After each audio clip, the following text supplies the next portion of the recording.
ഈ ചർച്ചിൽ ജീവിതത്തിന്റെ ഏതെങ്കിലും മേഖലകളിൽ ഏതെങ്കിലും പ്രതിസന്ധികളെ അഭിമുഖീകരിക്കുന്നവരുണ്ടോ? ഏതെങ്കിലും വിഷയങ്ങളെ ഫേസ് ചെയ്യുന്നവരുണ്ടോ? അൺഎക്സ്പെക്റ്റഡായി ദാവീദ് ഒരിക്കലും അമാല്യോക്യർ സിക്ലാഗ് തീ വെച്ച് നശിപ്പിക്കുമെന്നോ ചുട്ടുകരിക്കുമെന്നോ ഇല്ലാതെയാക്കുമെന്നോ ആ പട്ടണത്തിലെ സഹോദരിമാരെ പിടിച്ചോണ്ട് പോകുമെന്നോ കുട്ടികളെ അടിമയാക്കുമെന്നോ he never expect. അവൻ ഒരിക്കലും അത് പ്രതീക്ഷിച്ചതല്ല.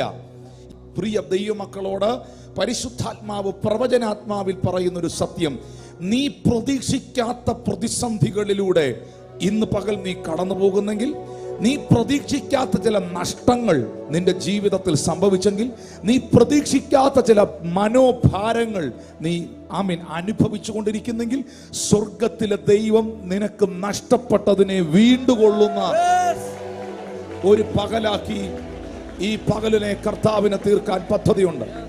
എന്നോട് ഈ മീറ്റിംഗിൽ ഞാൻ വന്ന് കേറിയപ്പോൾ തന്നെ, എത്ര പേർ കേട്ടെന്ന് എനിക്ക് അറിഞ്ഞുകൂടാ, ഞാൻ വന്ന് കേറിയപ്പോൾ തന്നെ കർത്താവിന്റെ ആത്മാവ് ഈ പ്ലാറ്റ്ഫോമിൽ ഞാൻ നിന്നപ്പോൾ ഞാൻ കേട്ടൊരു ശബ്ദമുണ്ട്, നഷ്ടപ്പെട്ട ശത്രു കൊണ്ടുപോയ പ്രാർത്ഥനാ ജീവിതത്തെ, പലരുടെയും പ്രാർത്ഥനാ ജീവിതത്തെ പരിശുദ്ധാത്മാവ് തിരികെ കൊണ്ടുവരികയാണ്. ദൈവത്തോടുള്ള ആഴമേറിയ ബന്ധങ്ങളെ പരിശുദ്ധാത്മാവ് റിസ്റ്റോർ ചെയ്യുകയാണ്.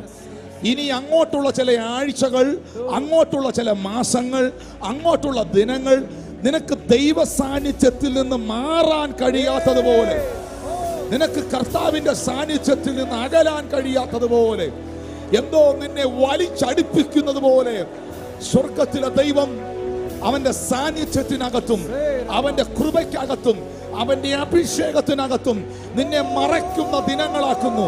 ഇത് വിശ്വസിക്കുന്നവർക്കായി ഞാൻ ദൈവത്തിന് സ്തോത്രം ചെയ്യുന്നു. നിങ്ങൾക്ക് സമ്മതിക്കാൻ കഴിയുമോ? നിങ്ങൾക്ക് പറയാൻ കഴിയുമോ?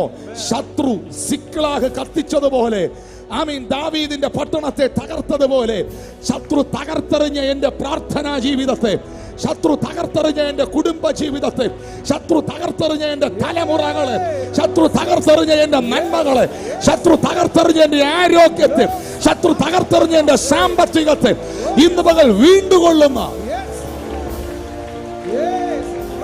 എവിടെയോ ചോർന്നു പോയ അഭിഷേകത്തെ പരിശുദ്ധാത്മാവ് തിരിച്ചു പിടിക്കുന്ന മണിക്കൂറുകളാക്കി ഈ മണിക്കൂറുകളെ മാറ്റുകയാണ്.